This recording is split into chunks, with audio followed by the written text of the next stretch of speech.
നിയോഗത്താലി ഭാഗം 27. ആരാണെന്ന് വ്യക്തമായി അറിയില്ല, പക്ഷെ ഒരു കാര്യം ഉറപ്പാണ്. ശത്രു നമുക്കടുത്തുണ്ട്, തൊട്ടടുത്ത്. നമ്മളെ അറിയാവുന്ന ഒരാൾ, കോളേജിൻ്റെ മുക്കും മൂലം അറിയാവുന്ന ഒരാൾ, നവീനിൻ്റെ എല്ലാ ക്രിമിനൽ ആക്ടിവിറ്റിയുടെയും പിന്നിലെ കേന്ദ്രം അയാളാണ്. അയാളുടെ ഇപ്പോഴത്തെ ലക്ഷ്യം നമ്മുടെ സച്ചു ആണ്. കിരണിൽ നിന്നുള്ള വാക്കുകൾ കേൾക്കെ അടക്കാനാവാത്ത ക്രോധത്തിൽ മനുവിൻ്റെ ചെന്നിയിലെ ഞരമ്പുകൾ പിടഞ്ഞുകൊണ്ടിരുന്നു.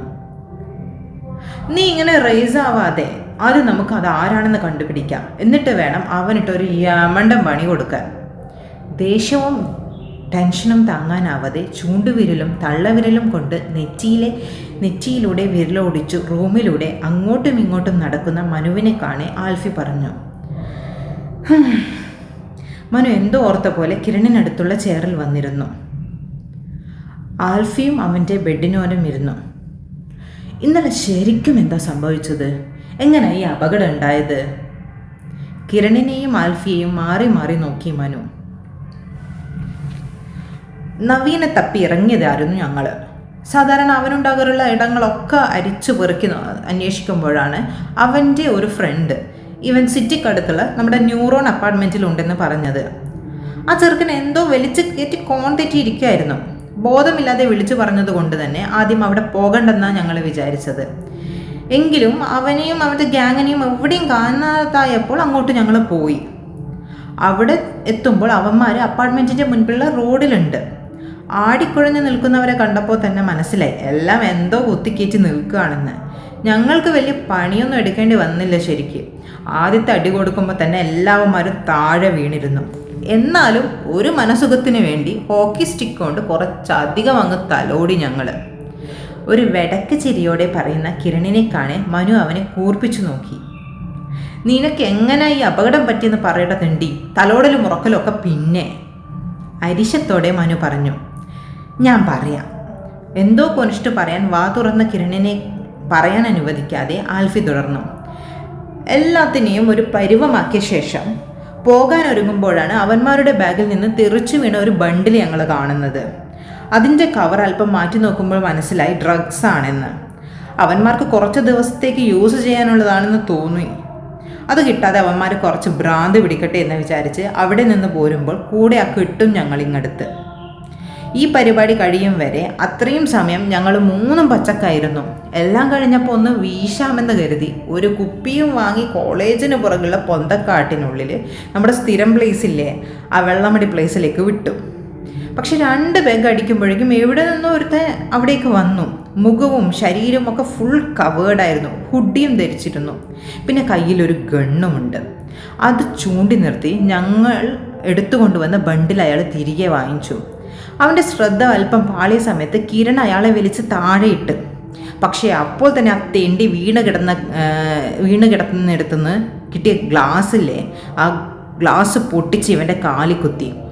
അതുവരെ ആ മൈമോനെ ശ്രദ്ധിച്ചു നിന്ന ഞങ്ങൾ കിരണിലേക്ക് തിരിഞ്ഞപ്പോൾ ആ തെണ്ടി ആ ബണ്ടിലുമായിട്ട് ഓടി രക്ഷപ്പെട്ട് കളഞ്ഞു. ഇവനെ ഇവിടേക്ക് ഞങ്ങൾ എടുത്തും കൊണ്ടുവന്നു. എന്നാലും പോകുന്ന പോക്കിൽ കയ്യിൽ കിട്ടിയ ഒരു കല്ലെടുത്ത് അവനിട്ട് ഒരേറെ എറിഞ്ഞിട്ടുണ്ട്. എവിടെയൊക്കെ കാര്യമായിട്ട് കൊണ്ടിട്ടുണ്ടാവും അല്ലേടാ? പട്ടി പോകുന്ന പോലെ ഒരു സൗണ്ട് കേട്ടിരുന്നു. കുറഞ്ഞ വാക്കുകളിൽ നടന്ന കാര്യങ്ങൾ ചുരുക്കി പറഞ്ഞുകൊണ്ട് ആൽഫി മനുവിനെ നോക്കി. ആ പൊന്തക്കാട്ടിനുള്ളിൽ നമ്മുടെ പ്ലേസിൽ അയാൾ തനിച്ചു വരണമെങ്കിൽ നമ്മളെയും കോളേജിൻ്റെ മുക്കും മൂലയും അറിയുന്ന ആരോ ഒരാളായിരിക്കണം. ഇനി അത് നവീൻ തന്നെ ആയിരിക്കുമോ? മനു സംശയത്തോടെ കിരണിനെ നോക്കി. നവീനും ഫ്രണ്ട്സും അല്ലടാ. അവന്മാർ ഇനി എഴുന്നേറ്റ് നടക്കണമെങ്കിൽ ഒരു 2 ആഴ്ചയെങ്കിലും പിടിക്കും. ഇത് വേറെ ആരോ ആണ്. നവീനെയും നമ്മളെയും സച്ചുവിനും ഒക്കെ അറിയുന്ന ഒരാൾ. ചിലപ്പോൾ നവീൻ്റെ ഡ്രഗ്സൊക്കെ സപ്ലൈ ചെയ്യുന്ന ലീഡർ ആവാം. അതുകൊണ്ടായിരിക്കുമല്ലോ അവൻ നഷ്ടപ്പെട്ട ഡ്രഗ്സ് എടുക്കാൻ ഇത്രയും റിസ്ക് എടുത്ത് അവിടേക്ക് വന്നത്. പിന്നെ അവൻ പോകുന്ന പോക്കിൽ ഒരു വാണിംഗ് കൂടി തന്നു. കിരൺ മനുവിൻ്റെ ഭാഗത്തേക്ക് അല്പം ചെരിഞ്ഞു കിടന്നുകൊണ്ട് പറഞ്ഞു. എന്ത്? മനു കണ്ണുകൾ ചുരുക്കി കിരണിനെ നോക്കി. സച്ചു അവൻ്റെ ആണെന്ന്. അവളുടെ പുറകെ നടന്നാൽ അതിനുള്ള ഉത്തരം മരണമായിരിക്കുമെന്ന്. ആ വാണിംഗ് നിനക്ക് മാത്രം ഉള്ളതല്ല, ഞങ്ങൾക്കും കൂടിയുണ്ട്. മിക്കവാറും മൂപ്പര് നീ സച്ചുവിനെ കല്യാണം കഴിച്ചത് അറിഞ്ഞു കാണാൻ വഴിയില്ല. കിരൺ അല്പം ചിന്തയോടെ മനുവിനെ നോക്കി. ഓ ഗോഡ്, എല്ലാവരും എന്തിനാ എൻ്റെ കെട്ടിയോളുടെ പിറകെന്ന് എനിക്ക് മനസ്സിലാവാത്ത. ഒരു ഭാഗത്ത് സനൂപ്, മറ്റേ സൈഡിൽ നവീന്, ഇപ്പം ഏതോ ഒരു ഫുഡ് ഇട്ട തെണ്ടി.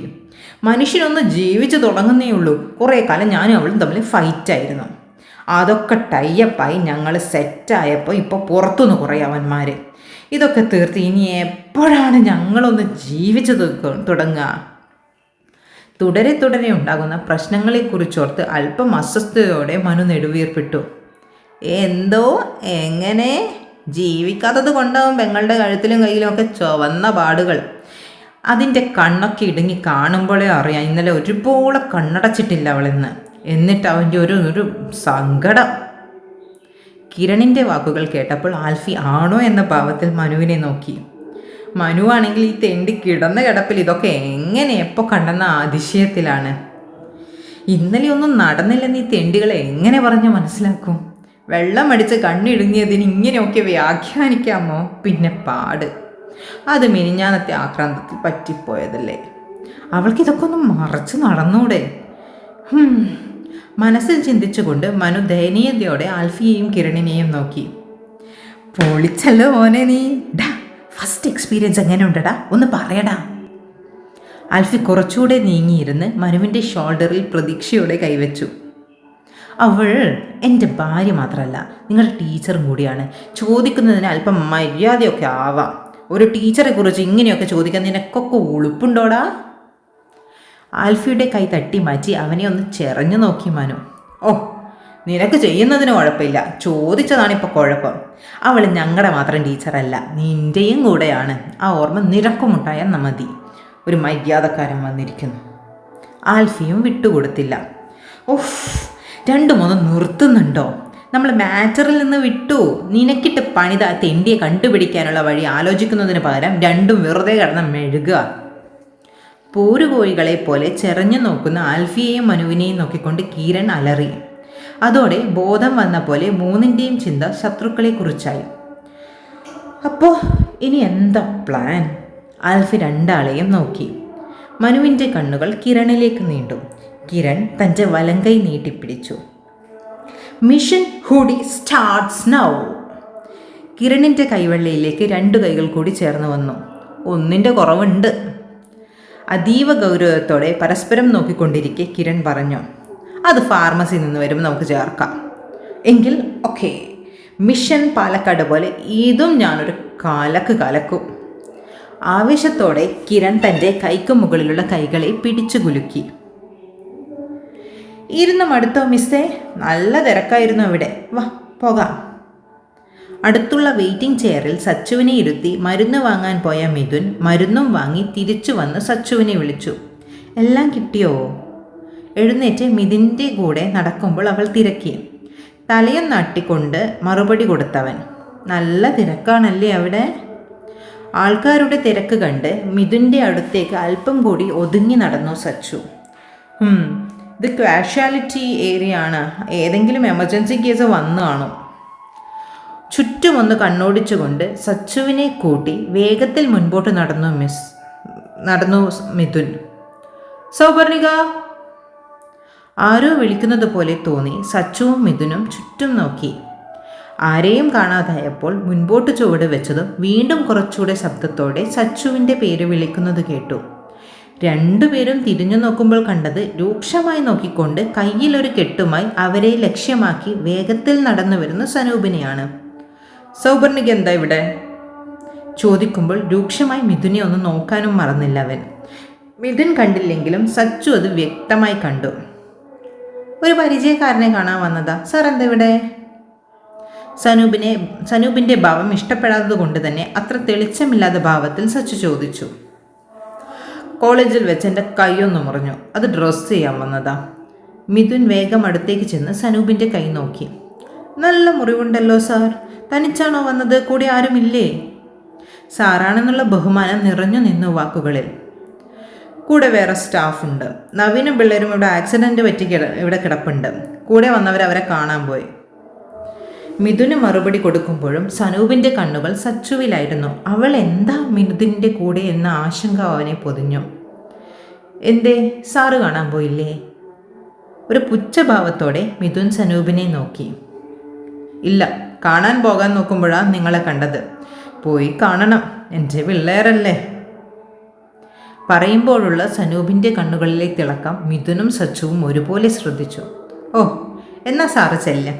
സാറിൻ്റെ പുന്നാര മക്കള് ക്ലാസ് ഇൻചാർജിനെ നോക്കി നിൽപ്പുണ്ടാവും. വാ മിസ്സേ, നമുക്ക് പോവാം. തീക്ഷ്ണമായി സനൂപിനെ ഒന്ന് നോക്കി മിഥുൻ.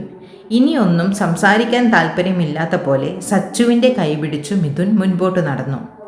സനൂപിനെ ഒന്ന് തുറിച്ചു നോക്കി സച്ചുവും മിഥുൻ്റെ കൂടെ നടന്നു. സൗപർണിക, ഒരു നിമിഷം. എന്തോ പറയാനെന്ന രീതിയിൽ വിളിക്കുന്ന സനൂപിൻ്റെ ശബ്ദം കേട്ട് മിഥുൻ സച്ചുവിൻ്റെ കൈവിട്ടു. ഒന്ന് ദീർഘമായി നിശ്വസിച്ച് മിഥുനെ ഒന്ന് നോക്കി സനൂപിൻ്റെ അടുത്തേക്ക് നടന്നു സച്ചു. അടുത്തു ചെന്ന് കൈകെട്ടി സനൂപിനെ ഉറ്റുനോക്കി അവൾ. തന്നോട് ഞാൻ രാവിലെ പറഞ്ഞതല്ലേ ഇവന്മാരുടെ കൂടെ നടക്കരുതെന്ന്. വെറുതെ എന്തിനാ ആൾക്കാരെ കൊണ്ട് അതും ഇതും പറയിപ്പിക്കുന്നത്? ഇനി ഇവരുടെ കൂടെ തന്നെ കണ്ടുപോരുത്. അവസാന വാചകം ഒരു ആജ്ഞ പോലെ പറഞ്ഞു സനൂപ്. സച്ചുവിൻ്റെ മുഖം മുറുകി, കണ്ണുകൾ ദേഷ്യത്താൽ ജ്വലിച്ചു. എന്നോട് ആജ്ഞാപിക്കാൻ താൻ ആരാടോ? പോട്ടെ പോട്ടെ എന്ന് വെക്കുമ്പോൾ എന്നെ കയറി ഭരിക്കാൻ വരുന്നോ? ഞാൻ ആരോട് മിണ്ടണം, ആരുടെ കൂടെ പോകണം എന്നൊക്കെ എൻ്റെ തീരുമാനമാണ്, അല്ലാതെ തൻ്റെ അല്ല. പിന്നെ ആൾക്കാരെ മനസ്സിലാക്കാൻ സാറിനോളം നല്ലോണം എനിക്കും അറിയാം. ഇനി മേലിൽ എൻ്റെ കാര്യത്തിൽ ഇടപെടാൻ വരരുത്. വന്നാൽ.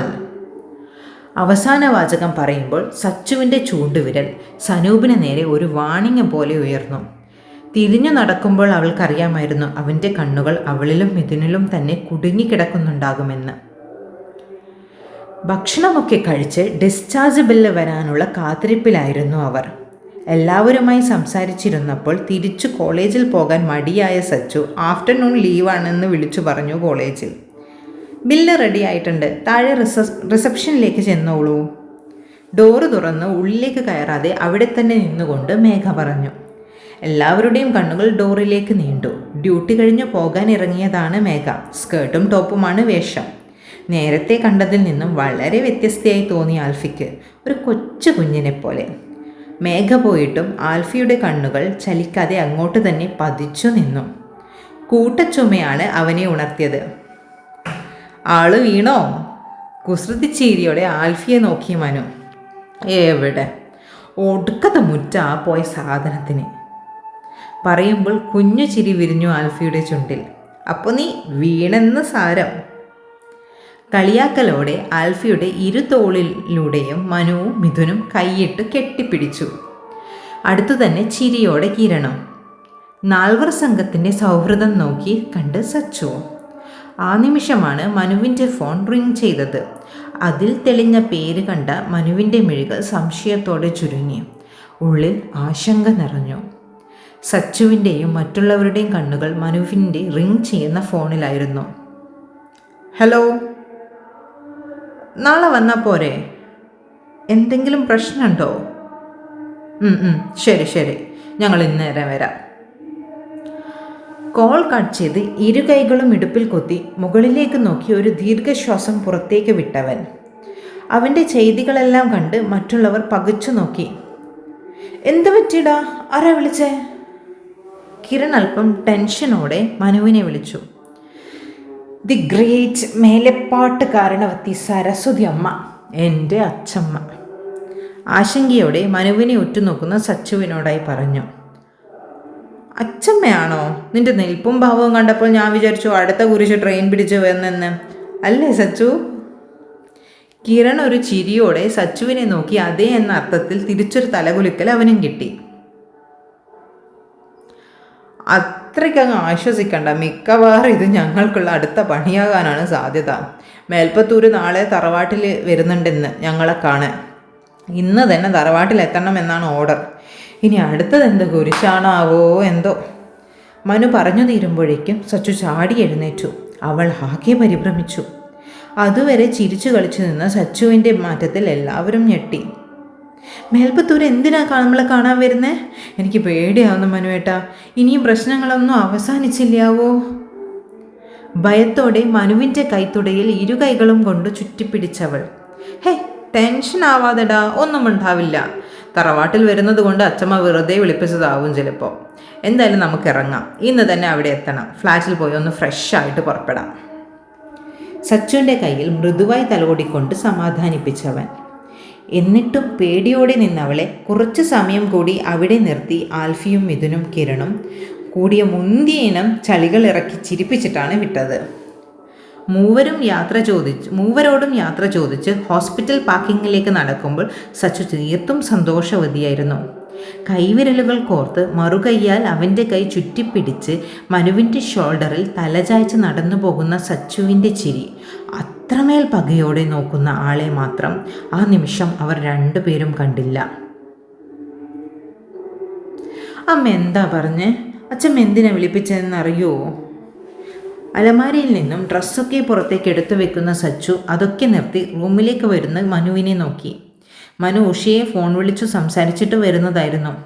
അമ്മയ്ക്കൊന്നും അറിയില്ലടി, നാളെ അവരോട് തറവാട്ടിലേക്ക് ചെല്ലാൻ പറഞ്ഞിട്ടുണ്ട് അച്ചമ്മ പറഞ്ഞുകൊണ്ട് ബെഡിലേക്ക് വീണവൻ. അപ്പോൾ നമ്മൾ ഇന്ന് തന്നെ നാട്ടിലേക്ക് പോവുകയാണോ? കിടക്കുന്നവൻ്റെ അടുത്തേക്ക് ആകാംക്ഷയോടെ ഇരുന്നവൾ. വീട്ടിൽ എന്തേ, തറവാട്ടിലേക്ക് പോണോ? നമുക്ക് നമ്മുടെ വീട്ടിൽ നമ്മുടെ റൂമിൽ കിടന്നാൽ മതി. ഇന്ന് കല്യാണം കഴിഞ്ഞ് 3-ാം നാൾ ഇറങ്ങിയതല്ലേ, പിന്നെ ഇതുവരെ നമ്മൾ ഒരുമിച്ച് ആ റൂമിൽ കഴിഞ്ഞിട്ടില്ലല്ലോ, അവിടെ മതി ഇന്ന്. ഒരു ചിരിയോടെ സച്ചു പറയുമ്പോൾ മനുവിൻ്റെ ഓർമ്മകൾ ആ നാളുകളിലേക്ക് പോയി. സച്ചുവിലേക്ക് ആദ്യമായി അടുത്ത നിമിഷങ്ങൾ ഒരു ചിത്രം പോലെ മുന്നിൽ തെളിഞ്ഞു വന്നു. ബാറ്റവൽ ചുറ്റി വെള്ളത്തുള്ളികളുടെ തലോടിലേറ്റ് നിന്ന സച്ചു. മനു ചിരിയോടെ കീഴ്ച്ചുണ്ട് കടിച്ചു പിടിച്ചു. ചെരിഞ്ഞു കിടന്ന് തലയിലൊരു കൈ താങ്ങി വഷളച്ചിരിയോടെ സച്ചുവിനെ നോക്കിയവൻ. മനുവിനെ തന്നെ ശ്രദ്ധിച്ച സച്ചുവിന് അവൻ്റെ നോട്ടത്തിൻ്റെ അർത്ഥം മനസ്സിലായതും ബെഡിൽ നിന്ന് ചാടി എഴുന്നേൽക്കാൻ ഒരു ശ്രമം നടത്തി. അത് മനസ്സിലാക്കിയ മനു ഒരു കൈയാലെ സച്ചുവിൻ്റെ കയ്യിൽ പിടിച്ചു വലിച്ച് അവനോടടുപ്പിച്ചു.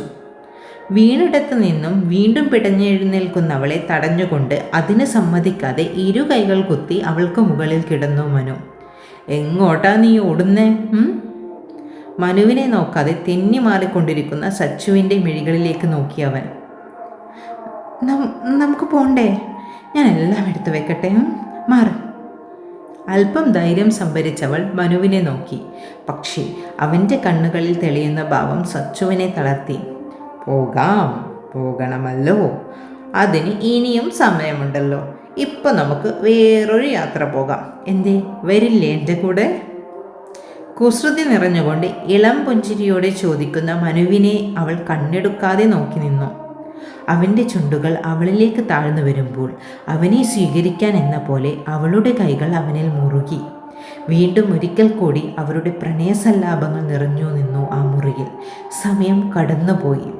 ചെറുമയക്കത്തിൽ നിന്ന് ഞെട്ടി ഉണർന്ന സച്ചുവിൻ്റെ കണ്ണുകൾ വാൾ ക്ലോക്കിലേക്ക് നീണ്ടു. 6 മണി. കണ്ണുകൾ കർട്ടനിടയിലൂടെ കാണുന്ന പുറം കാഴ്ചകളിലേക്ക് നീണ്ടു. നേരം ഇരുണ്ടു വന്നിരിക്കുന്നു. മനുവേട്ടാ എഴുന്നേൽക്ക്, സമയ സന്ധ്യ ആയിട്ടോ, രാത്രിയാകും ഇനി വീട്ടിലെത്താൻ. എഴുന്നേൽക്ക് മനുവേട്ടാ. അവളെ ചുറ്റിപ്പിടിച്ച് കിടക്കുന്ന മനുവിനെ സച്ചു കുലുക്കി വിളിച്ചു. കുറച്ചുകൂടെ കഴിയട്ടെ.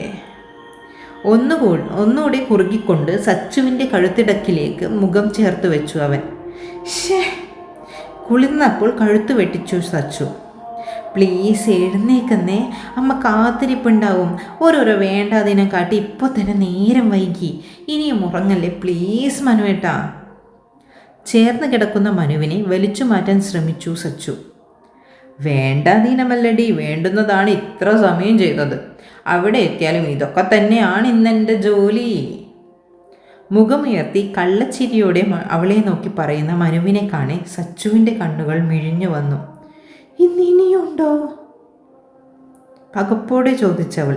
പിന്നെ ഇല്ലാതെ, നാളെ ആ മേൽപ്പത്തൂർ എന്ത് ബോംബാണ് പൊട്ടിക്കാൻ പോകുന്നതെന്ന് അറിയില്ല. ഇനി കുറച്ച് നാൾ പിരിഞ്ഞു നിൽക്കണമെന്നൊക്കെയാണെങ്കിൽ അതുവരെ ഓർമ്മിക്കാൻ എന്തെങ്കിലുമൊക്കെ എനിക്ക് വേണ്ടേ എൻ്റെ സച്ചൂട്ടി? മനുവിൻ്റെ വാക്കുകൾ കേൾക്കി സച്ചു ഒന്ന് ഞെട്ടി. അങ്ങനെ എന്തെങ്കിലും പറയാനായിരിക്കുമോ ഇനി ഞങ്ങളെ കാണണമെന്ന് ആവശ്യപ്പെട്ടത്? പ്രാണനെ പോലെ സ്നേഹിക്കുന്നവന് ഇനി ഒരു രാത്രി പോലും തന്നെ കൊണ്ട് പിരിയാനാകുമോ? അവളുടെ നെഞ്ചോരം ചായതി തനിക്ക് ഉറങ്ങാനാകുമോ? ഈ കുസൃതിയും സ്നേഹവും എത്രത്തോളം ഇഷ്ടപ്പെടുന്നുണ്ടെന്ന് ഇപ്പോൾ തനിക്കറിയാം. ഈ ഒരുവനില്ലാത്തൊരു നിമിഷം പോലും തനിക്കിനി ശ്വസിക്കാൻ സാധ്യമല്ല. ഇനി തമ്മിൽ ഒരു നിമിഷം പോലും പിരിയാനാവില്ലെന്ന ചിന്തയിൽ സച്ചുവിൻ്റെ കണ്ണുകൾ നിറഞ്ഞു. ചുണ്ടുകൾ വിതുമ്പി, ഏങ്ങലുകൾ ഉയർന്നു. അതുവരെ കുറുമ്പോടെ അവളെ നോക്കി നിന്നവൻ ആ ഉണ്ടക്കണ്ണുകൾ നിറയുന്നത് കണ്ടപ്പോൾ പിടപ്പോടെ ചാടി എഴുന്നേറ്റു. തമ്മിൽ പിരിയേണ്ടി വരുമോ എന്ന ചിന്തയിൽ വിഷമിക്കുന്നവളെ കാണി അവനും സങ്കടമായി. ഉള്ളിലെ സംശയം ഒരു തമാശ പോൽ പറഞ്ഞതായിരുന്നവൻ. പക്ഷേ അത് സച്ചുവിനെ ഇത്രത്തോളം വേദനിപ്പിക്കുമെന്നവൻ ഓർത്തില്ല. മനുവിൻ്റെ കണ്ണുകളും നിറഞ്ഞു. ഇരു കൈകൾ ആ കുഞ്ഞു മുഖം കൈകളിലേക്കെടുത്തു. നിറഞ്ഞ കണ്ണുകളിൽ അമർത്തി മുത്തി. പിന്നെ ഒരിത്തിരി സ്നേഹത്തോടെ ആ കുഞ്ഞു നെറ്റിയിൽ ചുണ്ടുകൾ അമർത്തി വെച്ചു മനു.